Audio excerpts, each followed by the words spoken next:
తెలంగాణలోని భద్రాద్రి కొత్తగూడెం జిల్లా అశ్వారావుపేట నియోజకవర్గంలోని దమ్మపేట మండలం మొండివర కాలనీ మండల పరిషత్ ప్రాథమిక పాఠశాలలో అమ్మ ఆదర్శ పాఠశాల నిధులతో అభివృద్ధి పనులు నిర్వహించారు. త్రాగునీరు, మరుగుదొడ్లు, విద్యుత్ వసతులను ఎమ్మెల్యే జారి ఆదినారాయణ ప్రారంభించారు.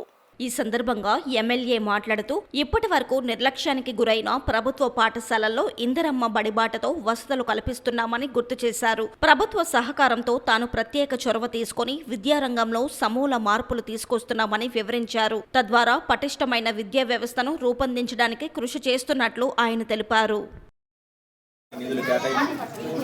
ఆ నిధుల్లో భాగంగా ఒకటి వాష్రూమ్స్, ఒకటి వాటర్ సప్లై, ఒకటి మైనర్ రిపేర్స్ ఏమంటే దాన్ని బాగా చేయడం ఒకటి ఉండడం జరిగింది. దానిలో భాగంగా ఈరోజు నేను ఇచ్చినటువంటి ఏదైతే 1,35,000 రూపాయల బడ్జెట్ ఎంత అయితే ఉందో దానికి సంబంధించిన పనులు ఎంతవరకు అయితే చూస్తూ, అదేవిధంగా పాఠశాల ఏదైతే విద్యార్థులకి మంచిగా ఉండాలి, ఎండాకాలంలో ఉండాలని ఆలోచన వాళ్ళకున్న గైడ్లైన్స్ ఇవ్వడం ఒకటి. ఇంకా ఏదైనా ఈ పాఠశాలకి నేను ఏదైనా చెప్పేసి రావడం జరిగింది. ఈ పాఠశాలకు సంబంధించింది గోడ ఒకటి పెండింగ్ ఉంది. గోడ కూడా నేను శాంక్షన్ ఇస్తా ఉన్నాను. దీన్ని కూడా వాళ్ళు చుట్టూ పాలిస్తా ఉన్నాను. అందులో భాగంగా ఈ గ్రామస్తులందరూ చిన్న మనవి చేస్తా ఉన్నాం. ఇది మన పాఠశాలను కాపాడుకునే బాధ్యత మనం కూడా చేయాలి.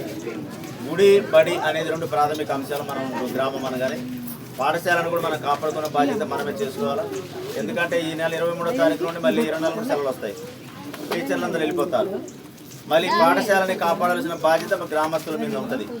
కాబట్టి గ్రామస్తులు ఎందుకంటే క్రీడా మైదానం ఉంది. సరే, ఆనాడు ఒక నామస్మరణ పెట్టడం జరిగింది.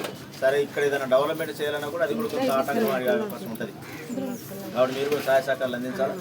పాఠశాల అభివృద్ధికి మీరు అందరూ సహకరిస్తేనే తప్ప ఈ పాఠశాల అభివృద్ధి చెంది తప్ప ఏ ఒక్కరు అయితే కాదు. ఎందుకంటే హాలిడేస్కి వెళ్ళిపోతారు.